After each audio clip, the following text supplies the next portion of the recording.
चाहे जितना कष्ट हो, मृत्यु से भयानक कोई कष्ट नहीं होता। अब मुझे श्री जी की प्राप्ति करनी है, जितना दुख चाहो प्रभु आप दे लो, आप दे लो, छूट है आपको, जितना दुख चाहो। इतना तुम्हारा सोचना होगा कि दुख भाग जाएंगे, कोई दुख छुएगा नहीं तुम्हें। उससे डर वे भाग छूटती नहीं, दुखी वो हो पाता जिसने निश्चय कर लिया कि अब सारे दुख मुझे भोगने हैं, पर हम प्रियाजू को, प्रियाजू के नाम को, प्रियाजू के धाम को, प्रियाजू के चरणारविंद की उपासना को कदापि नहीं छोड़ सकता। कुछ भी हो जाए सब डर जाएंगे, काम क्रोध लोभ मोह मद मत्सर, पर हम कायर पुरुष जैसा आचरण कर बैठते हैं। गलती हो जाती है कि हम विषय सेवन में ही शांति का अनुभव करना चाहते हैं। हम चाहते हैं अगर हम ये विषय सेवन कर लें तो हृदय शांत हो जाएगा, जलन मिट जाएगी, कुछ ले जाओगे, परमार्थ से बहुत दूर कर दिए जाओगे, आपको पता ही नहीं चलेगा।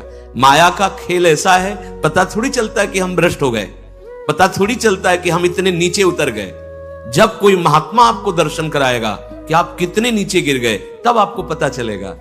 गिरते समय पता नहीं चलता, माया का ऐसे ही भक्ति का खेल है। चढ़ते समय पता नहीं चलता कि कितनी ऊंचाई पर आप चढ़ते हैं। जब गुरु कृपा से कहीं ऐसे द्वंद्व उपस्थित होते हैं और उन द्वंद्वों पर आपका हृदय विचलित नहीं होता, तब पता चलता है कितनी कृपा भक्ति की है कि हमें इस ऊंचाई पर बैठाल दिया कि मान अपमान लाभ हानि दुख सुख ये हमारे ऊपर कोई प्रभाव नहीं डाल पा रहे। पर ये डट वही सकता है जिसने अपने जीवन का लक्ष्य निश्चय कर लिया है। श्रीपाद करें राधा दास्य, मुझे श्री जी चाहिए। जिसने मन में ये निश्चय कर लिया कि अब मुझे प्रियालाल चाहिए, तो अब उसकी चाह में इतनी सामर्थ्य होती है कि सबसे लड़ सकता है। जैसे धन की चाह आने पर चोरी करने के लिए भी उतारू हो जाता है, हिंसा करने के लिए भी उतारू हो जाता है, उसको कुछ भी डर नहीं लगता। एक धन का लोभ चढ़ता है तो प्राणों को सौंप दिया, भय को बिल्कुल रौंद दिया और जैसा भाव बना वैसा कर बैठा। और आप प्रभु को चाहते हैं और आपको डर लगता है। आप परम धन श्री लाडली जी के गोरे चरणारविंद की प्राप्ति करना चाहते हैं, तो अब अपना अधिकार, अपना पन, अपना महत्व श्री लाडली जी के चरणों में सौंप दिए। मन प्राण तुम्ही को सौंप दिए, ममता अभिमान।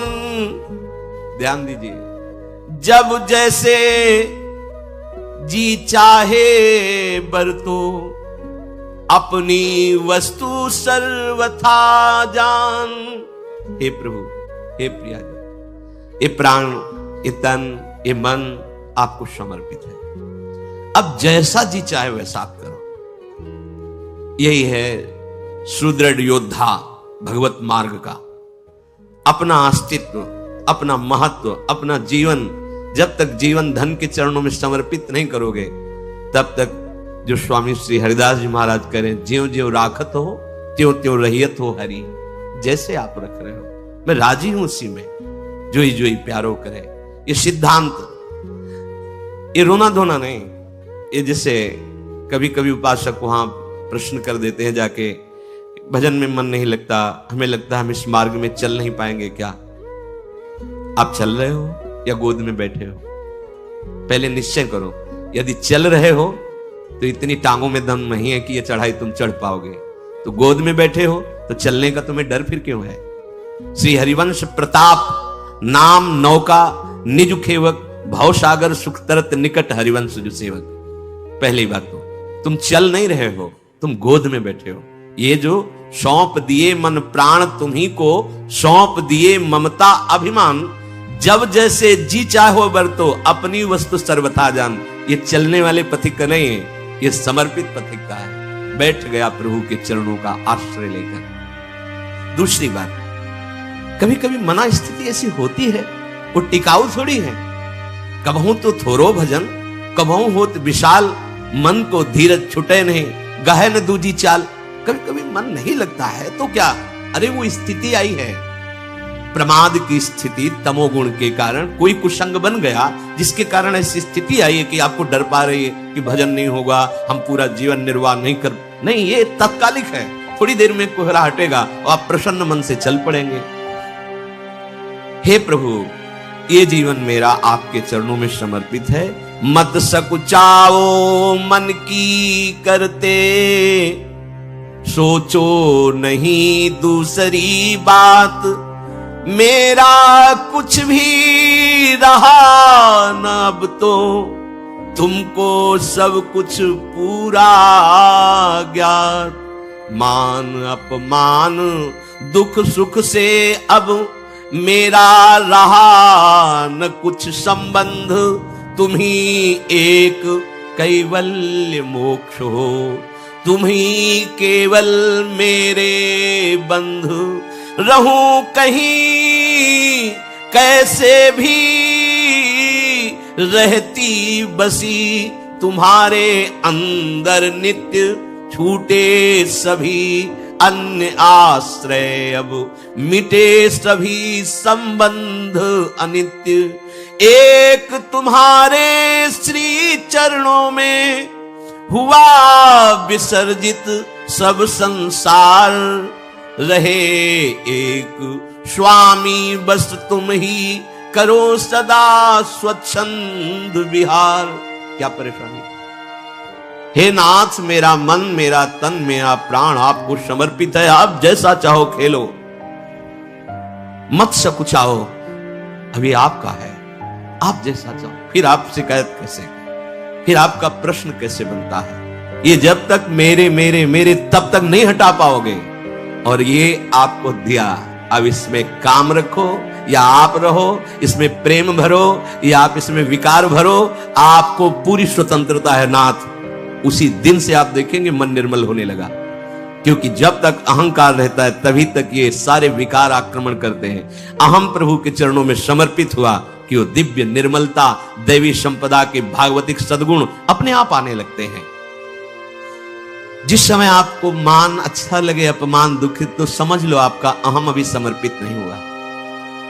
उपासक का जब अहम समर्पित हो जाता है तो मान अपमान सुख दुख से अब मेरा रहा न कुछ संबंध, तुम ही मेरे कैवल्य परम पद हो, और बंधन है तो सिर्फ आपका ही बंधन है। ये आप ही हमारे मोक्ष हो, आप ही हमारे बंधन हो, आप ही हमारे साधन हो, आप ही हमारे साध्य हो, आपसे ही सब कुछ है हमारा।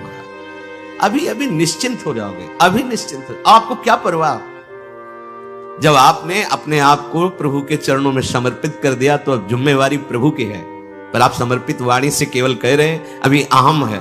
आपको पता लग रहा है कि भगवान पता नहीं संभाले कि न संभाले, गति बनेगी कि नहीं बनेगी, पता नहीं लाभ मिलेगा कि नहीं। ये शरणागति का लक्षण नहीं है। छूटे सभी अन्य आश्रय, अब मिटे सभी संबंध अनित्य। ये जो अनित्य संबंध है, हम लोग समझते हैं कि बाहर से बाबा जी बन जाने पर छूट जाते हैं। भ्रम में मत रहना, ये किसी कपड़ा बदलने से छूटने वाले नहीं है, ये अंदर की बात है। जो जड़ चेतन का संबंध है, ये अंदर का संबंध है। बाहर का घर छोड़ दिया, बाहर के संसारिक कपड़े छोड़ दिए, बाहर का भाव दिखाते कि हम वैराग्य से हैं, लेकिन अंदर की बात देखो। संबंध अगर प्रभु के अलावा किसी और से है, वो क्यों न तन हो, वो क्यों न कोई विषय हो, क्यों न कोई सुख हो, चाहे लोक लोकांतर का कितना भी बड़ा सुख हो या सिद्धि हो, वो अभी राग रहित नहीं हुआ है। पूज्य श्री पंडित गया प्रसाद जी महाराज, बड़े पहुंचे हुए महापुरुष जो निरंतर भगवान की लीला में डूबे, वो कह रहे हैं चिंतन संबंध का बोध कराता है और संबंध ही चिंतन में स्थित रखता है। अब आप देखो आपका चिंतन क्या चल रहा है। महापुरुषों के वचन, चिंतन आपका जहां है, आपका संबंध वही है। अगर प्रियालाल का चिंतन चल रहा है तो प्रियालाल से संबंध है। शरीर का चिंतन है, इंद्रियों का, भोगों का, वस्तु का, व्यक्ति का। ध्यान दीजिए, आपका संबंध जहां होगा वहीं चिंतन होगा, और जहां चिंतन होगा वहीं संबंध माना जाएगा। आप कहते हैं हमारे माई श्यामाजू का राज, कहां चिंतन है आपका? शीघ्रातिशीघ्र चिंतन को संभालिए। यदि कोई भी लौकिक कामना रही तो एक ना एक दिन गिरने पड़ेगा। पूज्य बाबा कह रहे अगर कोई भी लौकिक कामना आपके अंदर अभी, तो वो गिराएगी, आपको गिराएगी। इसलिए यासों कामनान को ढूंढ ढूंढ के निकाल फेंके। देखो अपने चिंतन में कौन सी कामना बहुत जोर कर रही है, प्रभु के नाम बल से उस कामना को छोड़िए, उसमें सुख नहीं है। उपासक जब तक सत्यता से इनकी तरफ ना चले तब तक ये कामनाएं अपना अधिकार रखती हैं। जहां सत्यता से चलने का भाव आया तो ये स्वतः ही कामनाएं नष्ट होने लगती हैं। उद्देश्य में दृढ़ता, सत्यता, तो सतमार्ग आगे को खुल जाएगा। सब बानक बन तो चलो जाएगो, सहायक मिलते चले जाएंगे। कुछ प्रश्न करते हैं, क्या नरसिंह जी जैसा प्रेम कई जन्मों की साधना के बाद होता है? पूज्य बाबा से, नरसिंह जैसा प्रेम क्या एक जन्म में नहीं हो सकता है? बाबा ने कहा हां हो सके है, यदि सच्चे सदगुरु की प्राप्ति हो जाए तो। क्योंकि सदगुरु कृपा दृष्टि सेवाकों प्राणनाथ के मिलवे की ताई रोएबो सिखाए दे। क्योंकि प्राणनाथ ही स्वयं श्री सदगुरु बन के मिलवे को जतन बताए आए हैं। बहुत सुंदर बात, बहुत सुंदर। हम कहते हैं गुरु ब्रह्मा गुरु विष्णु गुरुदेव महेश्वरा, गुरु साक्षात परब्रह्म, लेकिन देख नहीं पाते। अगर हम परब्रह्म भावना सदगुरुदेव में करें तो हमें साक्षात्कार किसका करना है? हम रात दिन चकोर की भांति अपने आराध्य देव को ही तो देख रहे हैं। पूज्य बाबा श्री प्राणनाथ स्वयं सदगुरु बनके मिलवे को जतन बताए आए हैं, अपने मिलवे को जतन बताए आए हैं। देखो प्रिया प्रीतम, इस संसार की वस्तु की तरह कोई चमत्कार कि भाई ऐसे किया प्रिया प्रीतम, ऐसो ना है। ये चमत्कारन में जो फंस गए, जो सिद्धिन में फंस गए, वो तो जान ही ना पावे प्रिया प्रीतम को। यह अलभ्य वस्तु है, ये गूंगे को स्वाद है। बस प्राणनाथ कब मिलेंगे, प्राणनाथ कैसे मिलेंगे, मैं संसार को कैसे भूलूं, ये हृदय में टीस जो कल कर चर्चा कर, ये गुरु कृपा से केवल होती है। एक पीड़ा हृदय में होनी चाहिए। साधन नहीं बताया, यहां बताया कि अगर भगवत प्रेमी सदगुरुदेव भगवान की प्राप्ति हो जाए, उन पे दृढ़ विश्वास हो जाए, क्योंकि वो अपने मिलवे के ताए ही गुरु रूप धर के अपना रहस्य बताने आए हैं। एक सेकंड के ताए भी अपने आराध्य देव को ना भूले। एक सेकंड के ताए पाठ होए, नाम जप होए, चिंतन होए, या वार्ता होए, या कोई क्रिया होए, बाहरी क्रिया होए या अंदर की क्रिया होए, सर्वप्रथम ये देखना है कि ये सब इनके ताई हो रहे हो या अपने ताई। अंदर की चेष्टा, बाहर की चेष्टा आराध्य देव की, गुरुदेव की आज्ञा के अनुसार हो रही या अपने मनमानी। यदि इनके ताई हो रही तो प्रेम, और अपने ताई हो रही तो कामना, वासना, इच्छा, लालसा। अपने ताई तो कामना, वासना, इच्छा, लालसा। अंतःकरण को एकदम खाली करना पड़े। अपनो स्वार्थ नेकहु न छुई जाए तो श्री सदगुरुदेव की कृपा सिंह है और माया बकरी है। देखो पूज्य बाबा के सिंह, और सिंह के बच्चा को देखते ही बकरी दुबक जाए है, ऐसे ही माया दुबक जाए। जो सदगुरु का कृपा पात्र है, आज्ञा पालन करता है, तो ये माया बकरी उसके सामने दुबक जाती है। ऐसा नहीं कि उसे फंसा सके। सदगुरु भगवान के दुलारे जीव को माया की ताकत देखिबे कि ना है। देखो, अरे वो ठाढ़ी ठाढ़ी सूख जाए, वाक्य ऊपर कबो अपनो प्रभाव न दिखाए पावे। यह पथ तो श्री सदगुरुदेव भगवान के हाथ बिकाएबे पे प्राप्त होता है। साधक अपने मन से ऊंचो से ऊंचो कितनो साधन करे, कितनो ऊंची स्थिति प्राप्त करने को प्रयत्न कर ले, किंतु अंत में वाको गिरनो पड़ेगो। सदगुरु कृपा। साधक को बार बार यही प्रार्थना करनी चाहिए प्रभु से कि सदगुरु के सम्मुख रहूं। तभी सेवक जी ने महाराज जो यहां पूज्य बाबा कह रहे हैं कि गुरु सेवा तज करे जबान, यह अधर्म यह सबहानि, कानी न रसकन में रहे। प्रभु से प्रार्थना करनी चाहिए कि हे प्रभु, कभी ऐसी परिस्थिति ना हो कि मैं गुरु विमुख हो जाऊं, सदगुरु से विमुख हो जाऊं। देखो, किसी भी महापुरुष के हृदय की स्थिति को जानने के लिए उस कोटि का हृदय होना चाहिए। तो हम उनकी पहले बात माने, उसके अनुसार चलें, तो हमें स्थिति का पता चल जाएगा। फिर हमें कोई संशय नहीं रहेगा, कोई भ्रम नहीं रहेगा। अभी हमारी मानसिकता बुद्धि में इतनी सामर्थ्य नहीं कि जो मन बुद्धि के अतर्क तत्वों में स्थित है उनको हम पहचान सकें। तो हमारी उपासना शुरू होती मानने से, वेदांत की उपासना शुरू होती है जानने से। वो जानकर मानते हैं, हम मानकर जान जाते हैं। पहले हम मान लेते हैं गुरु साक्षात परब्रह्म है। भी कोई ऐसा नहीं कि तुम्हारे मानने से क्या होगा, वो है। वही प्रभु अपने आप को जनाने के लिए स्वयं जाने जी देव जनाई, वो सदगुरुदेव भगवान के रूप में आए हैं। जासो आपको दर्शन करने की सुविधा मिलेगी। अगर गुरु के सन्मुख रहेंगे तो आपको आराध्य देव का जो स्वरूप है गुरुदेव के अंदर छुपा हुआ, इस ढांचे के अंदर, उसकी सुविधा हो जाएगी आपको। उपासक को छल कपट दंभ पाखंड राग द्वेष क्रोध विरोध ये तभी छूते हैं जब गुरु विमुख होता है। पक्का भजन और संत समागम, कोई त्रिभुवन में ऐसी स्थिति नहीं जो प्राप्त न करवा दे। ये दो बात, जो गुरु प्रदत्त भजन है और जो गुरुजनों का संग है, ये दो, ये ध्रुवदास जी ने भी कहा है, साधन को हरि भजन है कै सत्संग सहाय। तो यदि छल कपट दंभ पाखंड राग द्वेष क्रोध विरोध ये हृदय में है तो आप गुरु से विमुख हैं। आप देख लीजिए,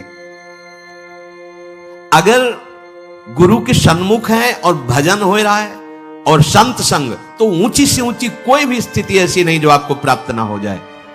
अर्थात नरसिंह मेहता जी जैसा प्रेम इसी जन्म में बहुत शीघ्र प्राप्त हो जाए। रहनी बनाए में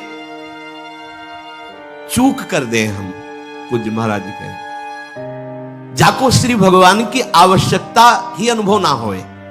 यदि आप साधना की रहनी जो गुरुदेव ने दी है वैसे चलते रहो तो आपके अंदर भूख बढ़ जाएगी प्रिया प्रीतम की प्राप्ति की। यदि आप उनसे थोड़ा भी विमुख होंगे तो आवश्यकता ही महसूस नहीं होगी प्रभु की, आवश्यकता भोगों की महसूस होगी। अध्यात्म की नींव है सदगुरु श्रद्धा। संतन की कृपा मनाओ, भक्तन सो मैत्री करो और ये बात मांगो कि हमारे सदगुरुदेव भगवान में अपार श्रद्धा है। मेरे श्री सदगुरुदेव भगवान को सदैव मेरे मन पे अधिकार हो जाए। अभी हम अपने मन की बात रोते रहते करके अधिकार कहां दिया है?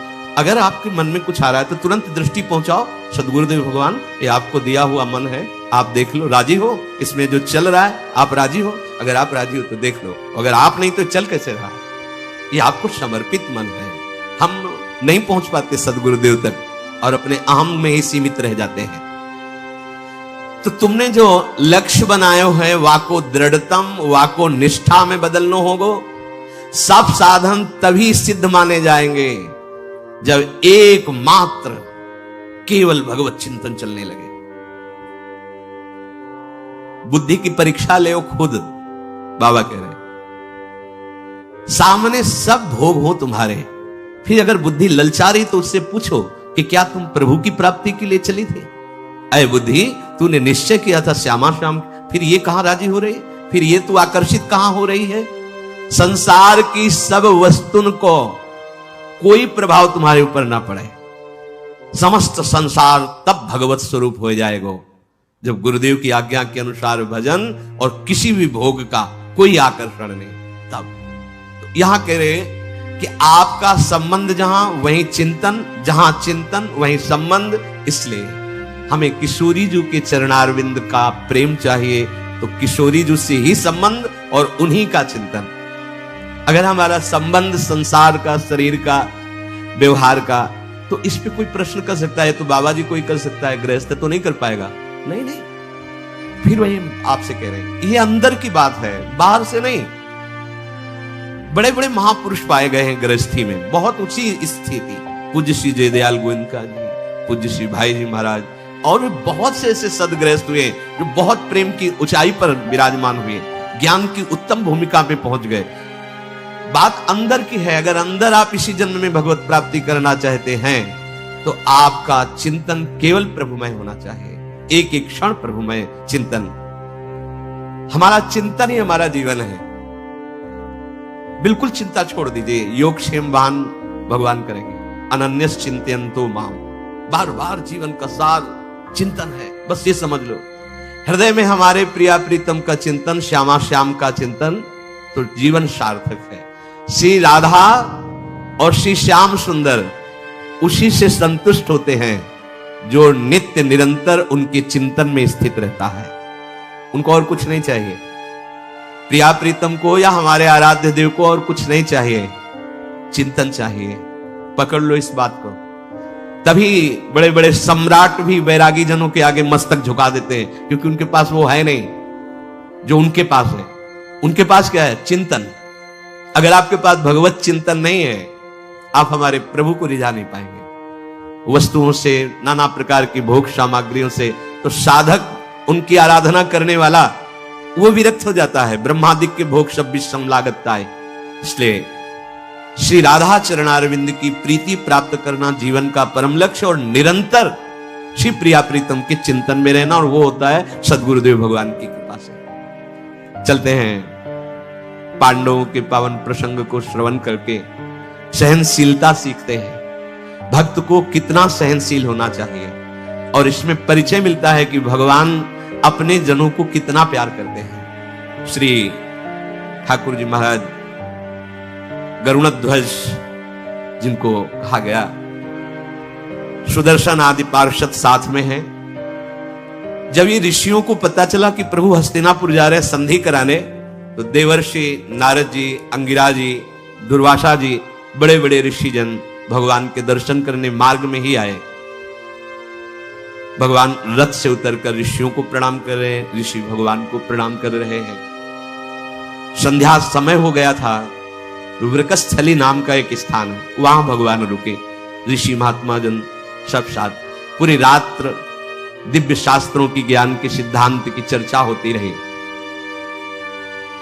जब इधर धृतराष्ट्र जी को पता चला कि भगवान मार्ग में रुके हुए हैं, तो दुर्योधन, कर्ण, दुशासन, इन सब ने सोचा कि हम विविध प्रकार के रत्न और विविध प्रकार की भोग सामग्री देकर श्री कृष्ण को अपने पक्ष में कर लेंगे। विदुर जी महाराज को जब इनका ये आंतरिक विचार पता चला, तब महाराज धृतराष्ट्र के समीप गए। यद्यपि वो इस समय बिल्कुल अलग रहते हैं विदुर जी, क्योंकि जिस दिन से इनको पता चला था कि ये पांडवों के विरोध में है, धर्म विरुद्ध आचरण में सहयोग है धृतराष्ट्र का भी, तो सभा में भी कम आते थे और कुछ भी नहीं लेते थे राज परिवार से। बहुत ही अकिंचन भाव से विदुर जी रह रहे थे। जब उनको पता चला कि भगवान आ रहे हैं और इन लोगों के अंदर की भावना ऐसी है, एक बार चलकर समझाना चाहिए। विदुर जी महाराज धृतराष्ट्र के पास गए और कहा, हमने सुना है आप लोगों के विचार कि आप बहुत से रत्न और संपत्ति देकर श्री कृष्ण को अपने पक्ष में करना चाहते हैं। महाराज, धन की क्या बात है?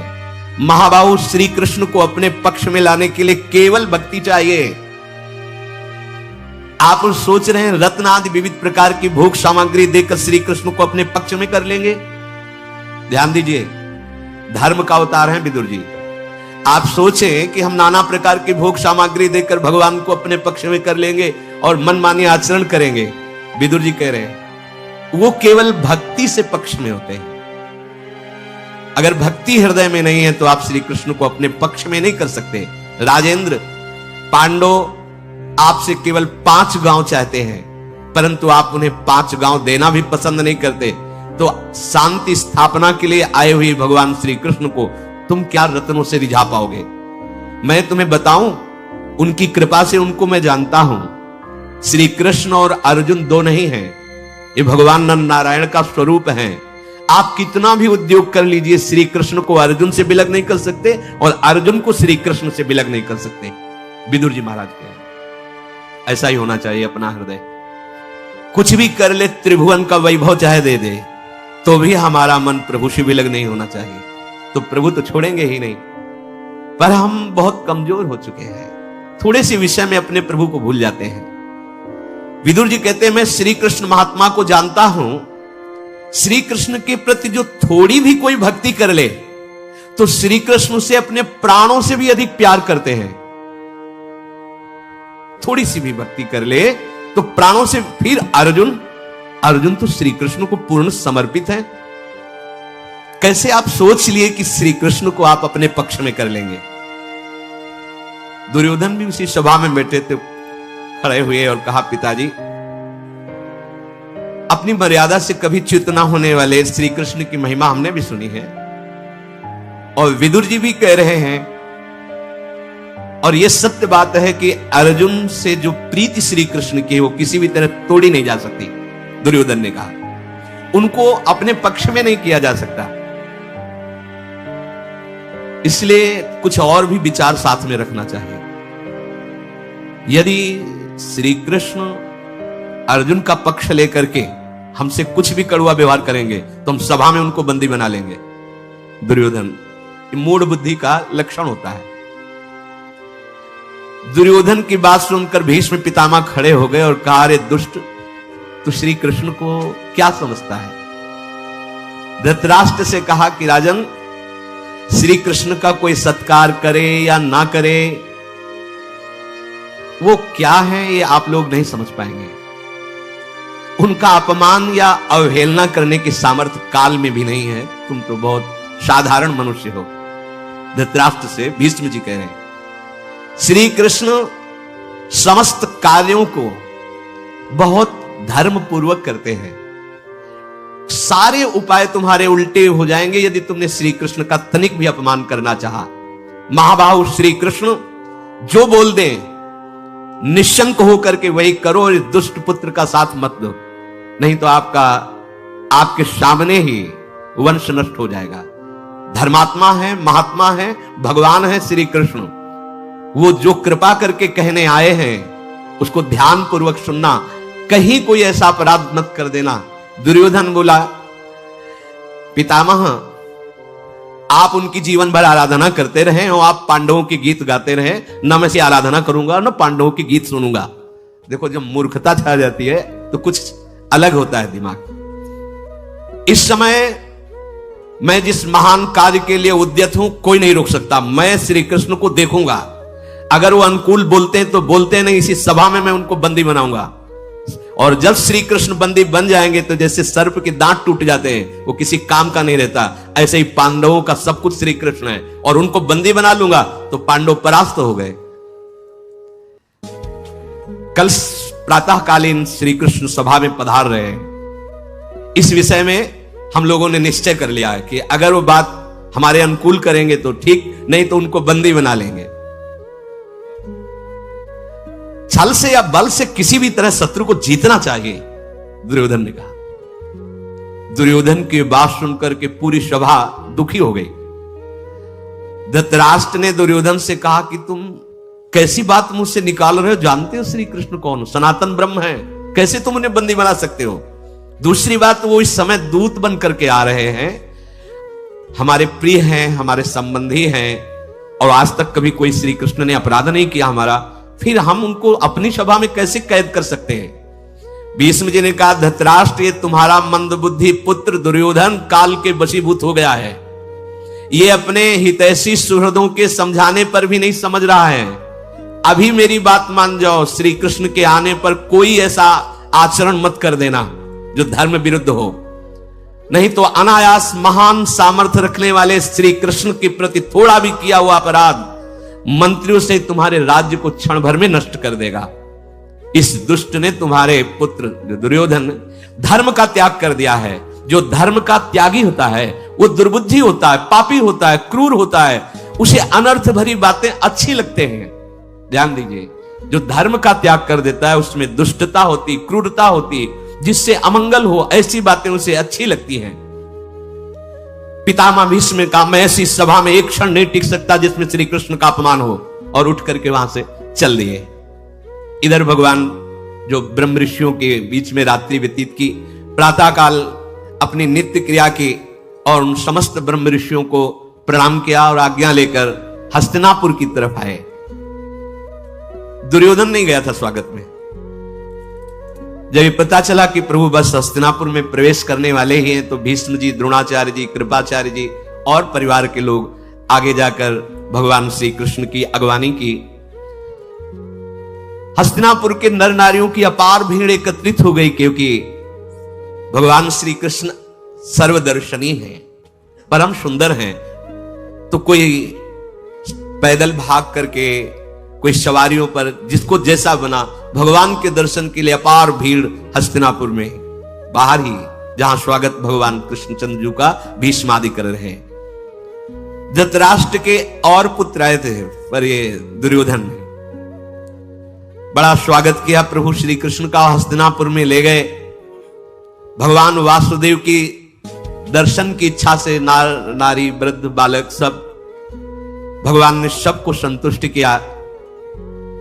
बड़े बड़े विद्वान जन हाथ जोड़कर मार्ग में भगवान की स्तुति करते जाते हैं। पूरा मार्ग खचाखच भरा है, सेवक जन रास्ता बनाते हुए जा रहे हैं, बीच में प्रभु चल रहे हैं। कमल नयन श्री कृष्ण धृतराष्ट्र की सभा में प्रवेश किए। महायशस्वी धृतराष्ट्र हाथ जोड़कर खड़े हो गए। द्रोणाचार्य जी, भीष्म जी सब भगवान को अर्घ्य दे करके प्रणाम मुद्रा में प्रभु से प्रार्थना की, हे केशव, जगमगाता हुआ स्वर्ण रत्नों से जटित सिंहासन, आप इस पर विराजमान हुए। प्रभु सिंहासन पर विराजमान हुए। ब्राह्मणों ने मधुपर्क आदि के द्वारा भगवान का अर्चन बंदन किया। भगवान थोड़ी देर उस सभा में बैठे रहे, कोई कुछ नहीं बोला। धृतराष्ट्र की तरफ भगवान देखते रहे, वो भी कुछ, किसी की हिम्मत कोई बोलने की नहीं।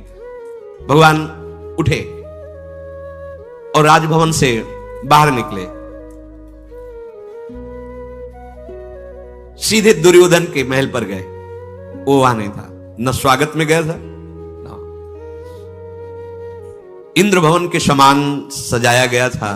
और दुर्योधन इसलिए नहीं गया, तो जानता था जब हम नहीं जाएंगे तो बात हमें से तो करनी है। वो हमारे पास आएंगे, वो आएंगे तो उनका इतना स्वागत करेंगे कि वो हमारे पक्ष में हो जाएंगे। इंद्र भवन के समान महल सजाया गया था।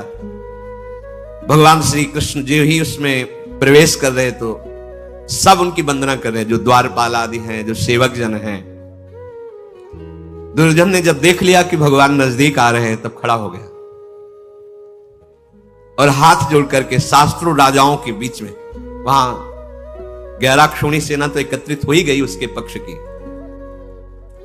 सम्मान तो कर रहा है, पर उपहास जैसा। सम्मान का अलग अलग ढंग होता है। भगवान पधारे, खड़ा तो हो गया है, पर अभिमानी है, अज्ञानी है, उपहास करता हुआ जैसा। आओ दशरथ नंदन, देखो जो तुमने सुख नहीं देखे होंगे, सुख सिंधु भगवान को कह रहा है, ये देखो जो सुख चाहो तुम्हें, ये पर्यंक, ये पलंग देखो, ऐसा कभी तुमने देखा है पलंग? भगवान से, भगवान मुस्कुरा रहे, सूर्य के समान तेज श्री अंगों से प्रकट हो रहा है। बैठ गए और कहा बैठ जाओ। सब राजा और दुर्योधन बैठ गए। दुर्योधन ने कहा क्या पसंद करोगे पाना? भगवान से क्या पाओगे? आज जो तुम्हारी इच्छा हो, शायद तुमने जीवन में नहीं पाया होगा, ऐसी ऐसी व्यवस्था है। भगवान ने कहा कि हम तुम्हारा भोजन या तुम्हारा दिया हुआ सम्मान या तुम्हारा दिया हुआ कोई भी स्वागत स्वीकार नहीं करते। निमंत्रियत भोजनेन नाभिनंदच्च केशवा, भगवान श्री कृष्ण ने कहा, मैं अभिनंदन नहीं करता, न तुम्हारे स्वागत का, न तुम्हारे वैभव का, न तुम्हारे भोजन का। दुर्योधन ने कर्ण की तरफ देखा और पूछा, वाणी में तो मृदुता दिखाई दे रही, लेकिन हृदय में सठता है, दुष्टता है। उसने कहा, जनार्दन, हमने आपका क्या बिगाड़ा है जो आप हमसे वैर भरी बात करते हैं? आप हमारा क्यों अन्न स्वीकार नहीं करेंगे? हमारा स्वागत क्यों स्वीकार नहीं करेंगे? क्या बात है? हमसे क्यों बैर कर रहे हो? जैसे आपके लिए अर्जुन प्रिय है, वैसे मैं प्रिय हूं। आपने तो मेरी भी सहायता की, एक अक्षुणी सेना दी है, फिर आप मेरा अपमान क्यों करते हैं? माधव, ऐसी हम संभावना आपसे नहीं रखते हैं कि आप हमारे प्रति अपमानजनित चेष्टा करते हैं। भगवान श्री कृष्ण ने दुर्योधन से कहा कि तुम मेरी बात गंभीरता से सुनना। पहला तो इसलिए हमने मना किया, कोई स्वागत तुम्हारा नहीं लेंगे, क्योंकि इस समय मैं दूत बनकर आया हूं, और दूत तभी कुछ स्वीकार करता है जब स्वामी का प्रयोजन पूरा कर ले। देखो, जगत के स्वामी भगवान हैं और पांडवों को अपना स्वामी कह रहे हैं। इसलिए बड़े भाग्यशाली हैं जो प्रभु को अपना मान लेते हैं। कई बार चर्चा में कहा है कि कहने को होता है कि वो हमारे स्वामी हैं, लेकिन वो कैसा व्यवहार करते हैं आप देख लो।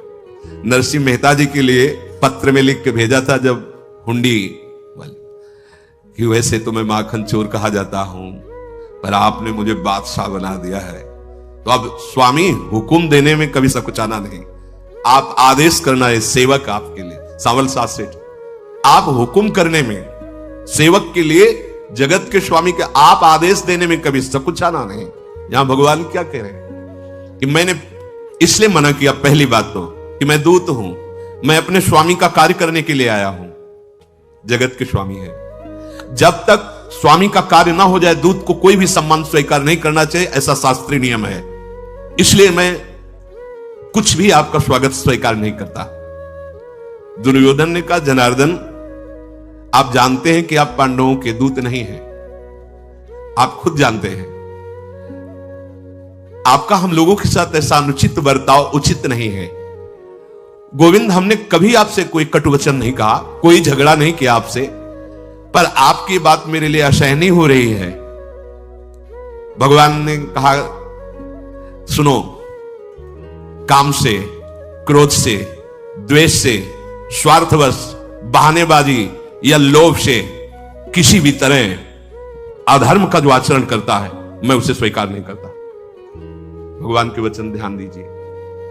काम से, क्रोध से, द्वेष से, स्वार्थवश, बहानेबाजी, लोभ से, किसी भी प्रकार जो धर्म का त्याग कर देता है, अधर्म का आश्रय लेता है, हम कभी उसका कुछ स्वीकार नहीं करते। कल यही चर्चा की थी कि ये मत सोच लेना कि सोने का छत्र चढ़ा देंगे, ये कर देंगे। भगवान क्या कह रहे हैं? नहीं पसंद है मुझे, धर्म से चलो।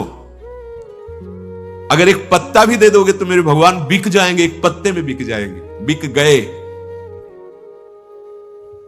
जब सत्यभामा जी नारद जी के प्रसंग में एक तुलसी दल में भगवान हल्के हो गए थे। बहुत करुणामय प्रभु है।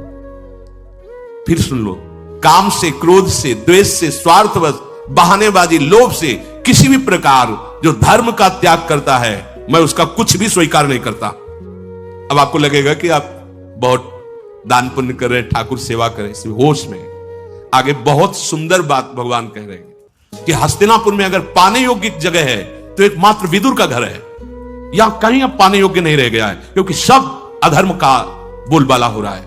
ये नहीं कहा कि भीष्म के यहां, ये नहीं कहा कि द्रोणाचार्य जी के यहां, एकमात्र विदुर का घर ऐसा है जहां हम पानी पी सकते हैं। हस्तिनापुर में कुछ भी पाने योग्य नहीं रह गया, क्योंकि पांडवों से जो द्वेष करता है और जो उस द्वेषियों की सभा में रहता है, वो एक ही दंड के अधिकारी होते हैं। भीष्म जी निरपराध हैं, पर दंड मिला क्योंकि दुर्योधन का पक्ष लिया। दुर्योधन ने कहा कि आप अगर ये दूत वाला पक्ष हटा दें तो आप दूसरी बात बोले कि आप हमारा क्यों नहीं पा सकते। अरे किसी के घर जाए तो स्वागत किया जाता है, तो स्वीकार करता है, व्यवहार में ही स्वीकार करता है, आप क्यों नहीं स्वीकार करते? तो भगवान ने कहा, संप्रीति भोज्यान्यन्नानि आपद भोज्यानि वा पुनः न च संप्रिय से राजन न चैवापदगता वयम। सुनो दुर्योधन, किसी के यहां अन्य जो भी स्वागत स्वीकार किया जाता है उसमें प्रेम होता है, तेरे में प्रेम नहीं है। दो स्थिति में भोजन पाया जाता है, या तो भूखा मर रहा हो आपत्ति में, तो भैया प्राण पोषण करना है जैसा भी पाले, और या प्रेम, तो तेरे में प्रेम नहीं है। और मैं कोई आपत्ति काल में नहीं हूं कि भूखा मर रहा हूं, इसलिए मैं तेरे यहां कोई भी सेवा, जो जल है, अन्न है, भोजन,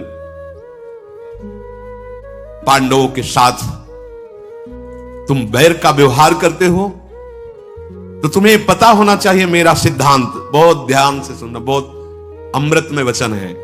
यस्तान द्वेष्टि स माम द्वेष्टि, यस्तानम स मामनु, एकात्म्यम माम गतम विद्धि पांडवैर धर्मचारी भी। पांडव मेरे भक्त हैं, जो मेरे भक्त से द्वेष करता है वो सीधा मेरे से द्वेष करता है, और जो मेरे भक्त के अनुकूल रहता है वो सीधा मेरे अनुकूल रहता है। तुम पांडवों को और मेरे को एक समझो। एकात्म्यम माम गतम विद्धि पांडवैर धर्मचारी भी। धर्म का आचरण करने वाले पांडव और मैं एक ही हूं। अगर पांडवों से, भक्तों से द्वेष करे तो सीधा मेरा द्वेषी, और भक्तों के अनुकूल तो सीधा मेरे अनुकूल। काम क्रोधान वर्ती ही यो मोहाद विरु रुत्सति, गुणवंतम च यो द्वेष्टि तमाहु पुरुषाधम। भगवान कह रहे दुर्योधन से, अय पुरुषाधम, तुम पांडव बाल्यावस्था से लेकर अभी तक उनके विनाश के लिए ही सोचते रहे हो। काम से या क्रोध से या मोहवश जो कोई मेरे भक्त का विरोध करता है वो पुरुषाधम मेरे द्वारा दंडनीय होता है, मैं उसे दंड देता हूं। राम रोष पावक सो जरई, जो अपराध भक्त कर करे। द्विषदन्नम न भोक्तव्यम द्विषंतम न विभोजयेत, पांडवान द्विषसे राजन मम प्राणा ही पांडवाहा। जो मेरे भक्त से द्वेष रखता है उसका मैं कभी अन्न खा सकूं? कभी नहीं। भगवान जैसे कोई सोचे अकिंचन भक्तों का अपमान करके, यहां हम बहुत 56 भोग लगा के ये सब करके भगवान को, ध्यान से सुनो भगवान के वचन है। द्विषदन्नम न भोक्तव्य, मैं कभी उसका कुछ स्वीकार नहीं करता जो मेरे भक्त से द्वेष करता है। द्वेष रखने वाले को यह ध्यान रखना चाहिए कि किससे द्वेष कर रहे हो। एक बार भगवान से आप कर लो तो मंगल आपका नहीं रुक सकता, क्योंकि मंगल भवन सहन कर जाएंगे। लेकिन यदि भक्त से आपने द्वेष कर लिया तो फिर भगवान को बर्दाश्त नहीं होता। भगवान खुली बात, तुम पांडवों से द्वेष करते हो और पांडव मेरे साक्षात प्राण हैं, और तुम चाहते हो हम तुम्हारा कुछ स्वीकार करें। पांडवान द्विषसे राजन मम प्राणा ही पांडवाहा। भक्त जैसे कहते हैं कि मेरे प्राणनाथ आप हो, तो देखो प्राणनाथ भगवान कह रहे हैं पांडव मेरे प्राण है। सर्वमेतन भोक्तव्यम मन्नम दुष्टाभिसंहितम क्षुत्तरेकस्य भोक्तव्य मितमे धीयते मति। ये तुम्हारा सारा का सारा वैभव ये महान दुर्वासना से दूषित हो चुका है। मेरे हस्तिनापुर में केवल भोजन करने योग्य जगह है तो एक जगह है, विदुर का घर। केवल विदुर का जल और अन्न ही ऐसा है जो पाने योग्य है, नहीं तुम्हारे हस्तिनापुर में संपूर्ण जल अन्न ये अब पाने योग्य नहीं रह गया है। क्योंकि मेरे भक्त पांडवों से द्वेष करने वाला जहां भी रहता है। अमरशील दुर्योधन से ऐसा कहकर महाबाहु श्री कृष्ण पीतांबर फहराते वहां से निकल पड़े। वहां से निकल करके महामना भगवान वासुदेव विदुर जी के घर गए। विदुर जी सभा में थे। जब भगवान उठ करके दुर्योधन के आए तो सभा में थे। विदुर जी के घर गए तो विदुरानी, जिस समय से ये पांडवों को कष्ट पहुंचा रहे थे कौरव, उसी समय से विदुर जी अलग हो गए थे। एकांत नगर के बाहर पर्णकुटी में भगवत चिंतन करते हुए अकिंचन भाव से रह रहे थे कि ऐसे दुष्टों का अन्न नहीं खाना। यद्यपि महामंत्री पद में है, सारा का सारा विचार इन्हीं से चलता है, पर जब देख लिया कि न धृतराष्ट्र मान रहे हैं न दुर्योधन मान रहे हैं, तो भगवान को अकिंचन जन बहुत प्रिय है। देखो यहां सब व्यवस्था है, भगवान ठुकरा करके चल रही है और विदुर जी के घर पहुंचे। विदुर जी थे नहीं क्योंकि वो सभा में थे, विदुरानी जी थी। उस समय वो ऐसी भाव दशा में डूबी हुई थी, क्योंकि ये तो पता था कि भगवान हस्तिनापुर आए हैं, तो ये भी आशा थी कि जरूर करुणा करके वो घर पधारेंगे, दर्शन। भाव में डूबी हुई थी। जो प्रेमी उपासक होता है वो स्थूल सूक्ष्म कारण तीनों शरीरों के राग से रहित होता है। दिखाई जरूर देता है, जैसे ब्रह्मबोध संपन्न महापुरुष भी चलता फिरता खाता पीता दिखाई देता है, पर वो कुछ नहीं करता। प्रेमी उपासक दिखाई जरूर देता है स्थूल शरीर में, पर होता नहीं है। वो सदैव अपने भाव में डूबा रहता है। जैसे वो अपने स्वरूप में स्थित रहता है ज्ञानी, ऐसे प्रेमी अपने भाव स्वरूप में स्थित रहता है। अब विदुरानी जी कब से स्नान कर रही थी उनको कुछ पता ही नहीं। श्री कृष्ण की वही मोहिनी मूर्ति ध्यान में कभी कभी अश्रु प्रवाह हो रहा है, कभी कभी स्नान करते हुए नाच पड़ती है। क्या ऐसा होगा? प्रभु हमारे घर आएंगे? नहीं नहीं, वो तो संध के लिए आए सभा में, हो सकता है वहीं। नहीं नहीं, वो तो बहुत करुणा में है, वो जरूर आए। ऐसे विचार में मगन है, इतने में आवाज आई, दरवाजा खोलो, मैं श्री कृष्ण। अमृत में गंभीर वाणी भगवान की जैसे। तो ये तो वैसे ही चिंतन में खोई हुई थी, शरीर की शुद्ध नहीं थी। स्नान के समय अगर वस्त्र भी शरीर पे हो तो भींजने के कारण, तो अब उनको शुद्ध हो ना, शरीर की शुद्ध हो तब। देखो भगवत प्रेम राज्य में शरीर स्मरण बहुत बाधा है। प्रेम की बातें कह लेना अलग है। इसीलिए जो आप चीर हरण लीला स्थिति ना होने के कारण उसकी चर्चा ज्यादा नहीं की जाती, क्योंकि बहिर्मुख देहाभिमानी जीव उसको नहीं समझ पाएंगे। जैसे संन्यास मार्ग में, परमहंस मार्ग में चलने के लिए एकदम निर्वस्त्र करके गंगा में खड़ा किया जाता है और पूछा जाता है तुम्हारा कौन है? एक नारायण के सिवा, आत्मस्वरूप गुरुदेव के सिवा। बड़ा भाव प्रसन्न। ऐसे ही भगवान ने रास में तब प्रवेश दिया, ये सब प्रमाणित कर दिया कि गोपी किस कोटि की परमहंस है, जहां देह भाव का बिल्कुल पूर्ण विस्मरण है। स्थिति यही है, विदुरानी जी की भी यही स्थिति। उनको ये शुद्ध नहीं कि मैं एकांत में स्नान कर रही थी। श्री कृष्ण में इतनी तन्मय है कि जो ही आवाज भगवान ने दी, कौन? श्री कृष्ण। वैसे ही भाव में डूबी हुई थी। अब दरवाजा खुल रहा है, पर वो क्रिया में नहीं है, क्योंकि उनको शुद्ध होती तो सावधान होती, पहले वस्त्र धारण करती। दरवाजा, मेरे श्री कृष्ण आए। प्रभु ने अपना पीतांबर उनके अंग पर, ये भाव की ऐसी दशा का रसास्वादन स्वयं भगवान करते हैं। जैसे श्रुतीक्ष्ण जी की जब भाव दशा है तो भगवान वृक्ष की आड़ में छुप करके रसास्वादन। भगवान आज प्रेम में डूब रहे हैं। मन बुद्धि तन परिवार प्यार करने वाले सब प्रतिकूल हो जाएंगे। तो अकृपा थोड़ी हो रही, इसी का नाम कृपा है, क्योंकि सबका संबंध छूटकर एकमात्र प्रभु से।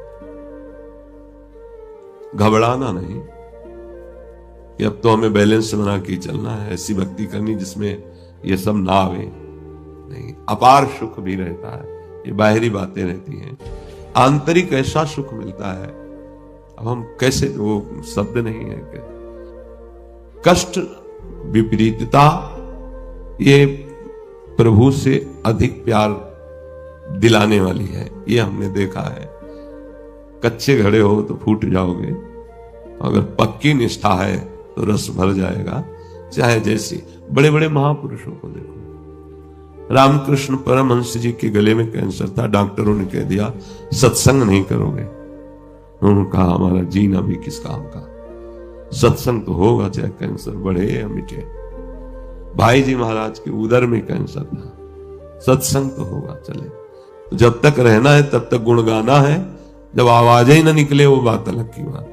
कदम पीछे नहीं, ये सूरवीरों का मार्ग है, कदम पीछे नहीं। अगर हम लड़खड़ा के चल सकते हैं तो हम चलेंगे। अगर होश है तो राधा राधा बोलेंगे, बेहोश स्थिति हो तो वो जाने उनका काम जाने। कदम पीछे नहीं कि बुखार आ गया, ये हो गया, आज अनुपस्थित है। नहीं नहीं, ये प्रवचन नहीं है, जीवन है तुम्हारे सामने रखा। हमें जो सुख प्रभु की चर्चा, देखो हमारा जीवन प्रभु है, आज हो या 10 वर्ष बाद हो, एक सेकंड भी प्रभु से अलग नहीं। इसीलिए हम अंदर से बहुत आनंदित रहते हैं कि प्रभु ने संभाल दिया है। शरीर कष्ट में है, पद चल रहे हैं, पदों की भावना बना रहे कष्ट, नाम चल रहा है, नाम चिंतन चल रहा है, एक खुशी, एक आनंद, प्रिया जी के पास जाना है, जब बुला ले उनके पास जाना है, एक मस्ती, एक आनंद।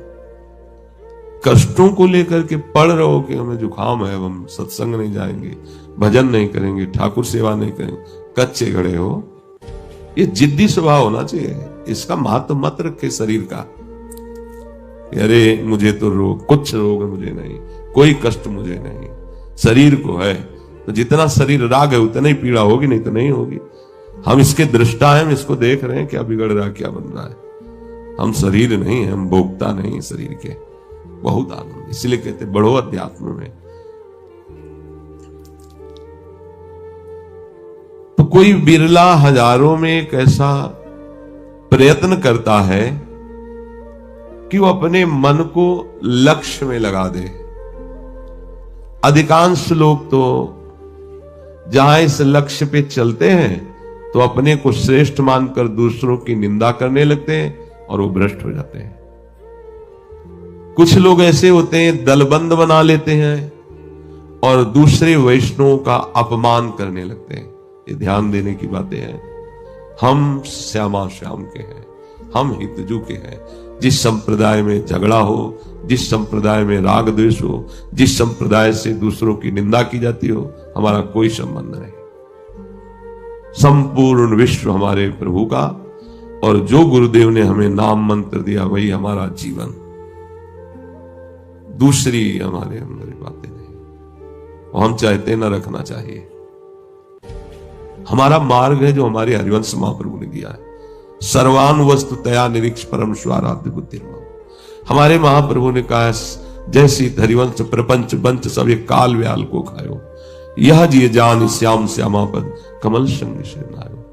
हमारे महाप्रभु ने कहा, भावे माई जगत भगत भजनी। आप आचार्य को ना मानो, उनकी बात ना मानो और झगड़ा करो तो संप्रदाय नहीं है। एक दूसरे को नीचा दिखाना बहुत ही निकृष्ट भावना है। तो यहां कह रहे कि हजारों में तो कोई एक लक्ष्य पे चलना चाहता है। जब लक्ष्य में चलता है तो वो अपने को सर्वश्रेष्ठ मानकर दूसरों की निंदा करने लगता है। और कुछ तो ऐसे दलबंदी बना लेते हैं और झगड़ा आदि करके, अपमान आदि करके अपने मार्ग से भ्रष्ट हो जाते हैं। ऐसा मत सोचो कि आप अपने आचार्य के यश करके और दूसरे आचार्य की निंदा कर रहे हो तो तुम्हारे आचार्य प्रसन्न हो जाएंगे।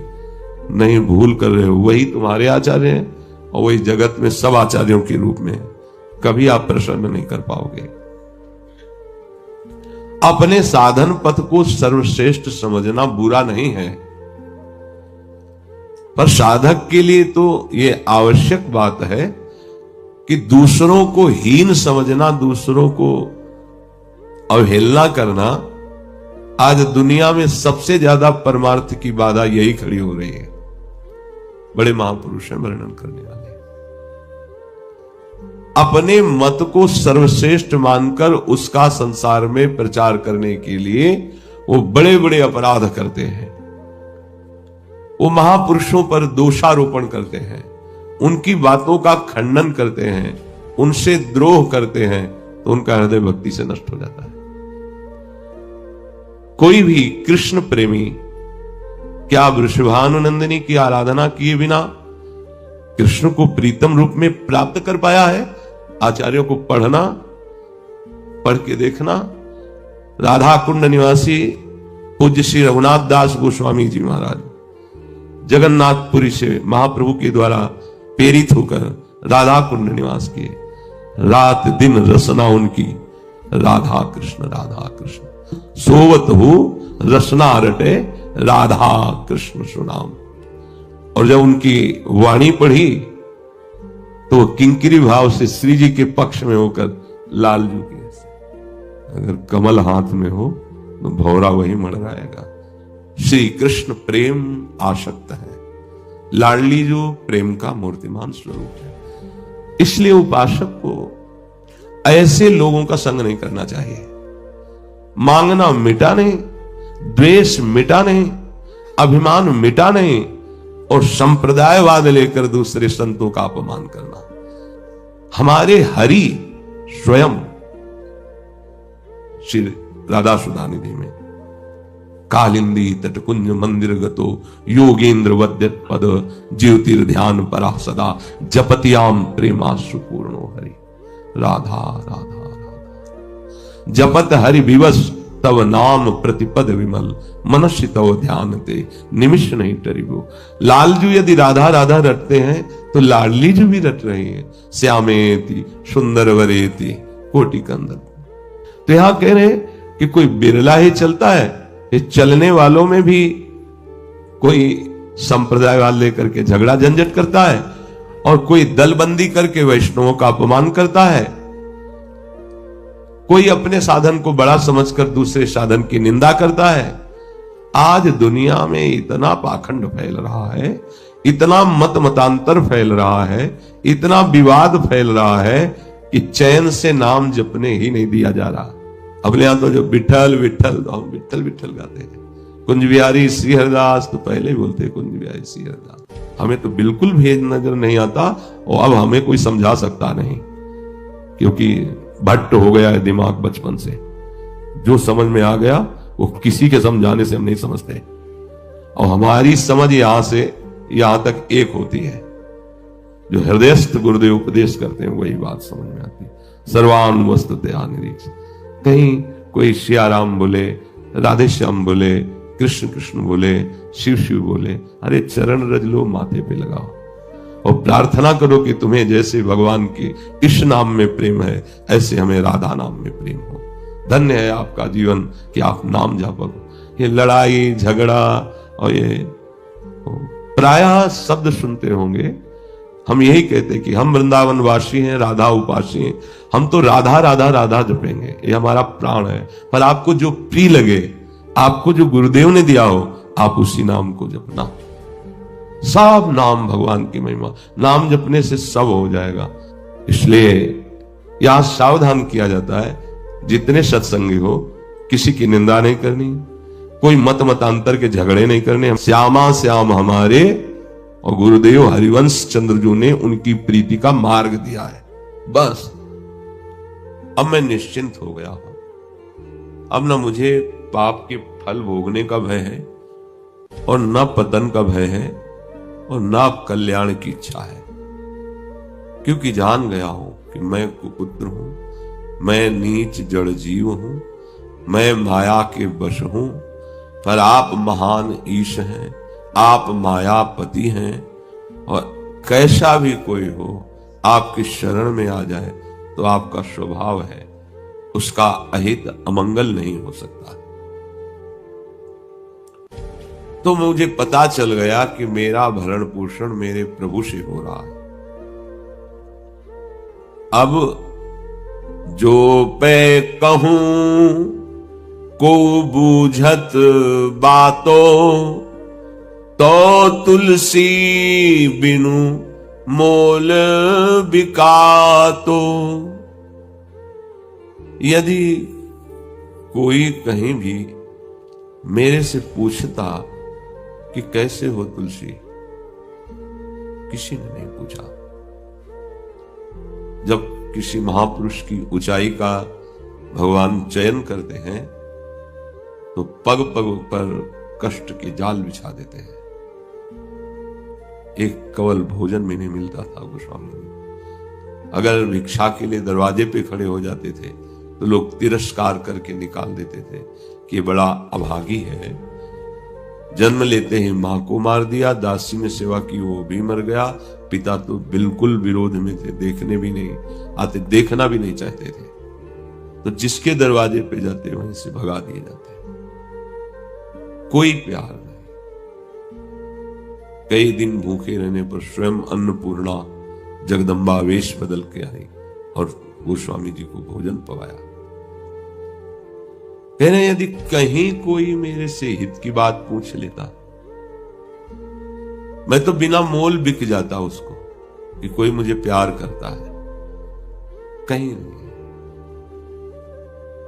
देखो, असली प्रेम का मतलब होता है जिससे हम प्रेम करते हैं, सिर्फ प्रेम करते हैं, कोई स्वार्थ का संबंध नहीं, कोई लेन देन वाला व्यापार नहीं। हृदय से जीवन समर्पित करके हम उनको प्रेम करते हैं।